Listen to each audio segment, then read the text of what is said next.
Nous décoloniés pour sauver la patrie. Nous avons profité par nos croyez.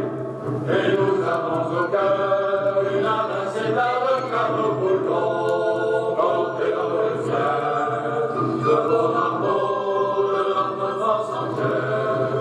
Et si quelqu'un venait à y toucher, nous serions là pour mourir à ses pieds. Ce 26 mars est une date bien triste et bien sinistre que nous célébrons chaque année depuis 57 ans.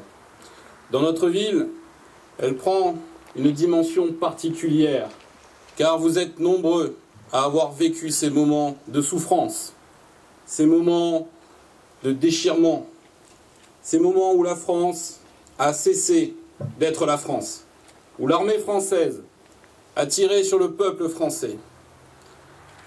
À une époque où nous étions dans le déclin, car la défaite de 1940 a eu pour conséquence la fin du mythe de l'invincibilité française. Et dans le monde entier, la France a perdu son empire. Mais pour les Français, ce qu'on appelle aujourd'hui des colonies était la France. Pour vous, Alger, l'Algérie, c'était la France. Et Alger la Blanche, vous l'avez aimé. Vos ancêtres l'ont bâti. Vous y avez vécu. C'était votre foyer. Cette terre, vous l'avez défendue. Vous l'avez aidé à s'élever du néant, du repère de piraterie qu'il était avant que la France arrive, vers ce pays industrialisé. Et aujourd'hui, près de 60 ans après, au regard de l'actualité, on ne peut que se dire au fond de nous, tout ça pour ça.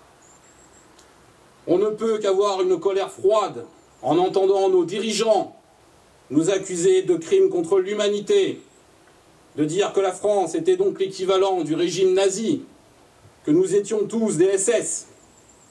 Est-ce cela le souvenir que nous avons laissé? Non. Est-ce cela que nous sommes? Non. Nous sommes les héritiers d'une grande nation millénaire qui a été un des grands foyers de la création humaine. Et vous en avez été les dignes représentants.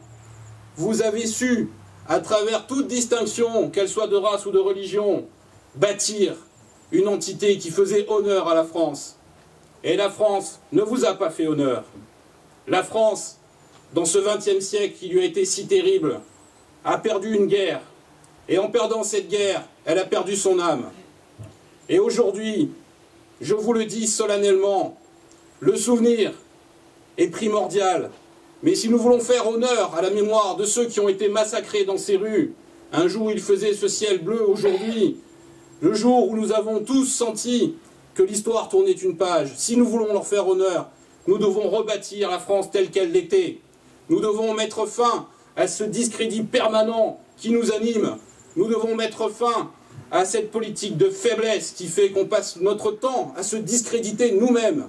Aucun pays au monde ne fait ça. Aucun pays au monde n'est autant culpabilisé de sa propre histoire sans raison que par ceux qui le dirigent. Il est temps que cela prenne fin, ce n'est plus tolérable. Nous le devons aux victimes, nous le devons à nos armées, nous le devons aux anciens combattants, nous le devons au peuple, et plus que tout, nous le devons à la France. Donc, mes amis, aujourd'hui, le souvenir de ceux qui sont partis, des familles pour qui les corps n'ont pas été rendus, doit nous animer dans cette volonté inébranlable, dans cette ambition de rebâtir le pays, de mettre fin à cette faiblesse, et ensemble, soyons fiers d'être Français, sans limite, sans réserve, et dans son histoire pleine et entière. Vive la nation, vive la France!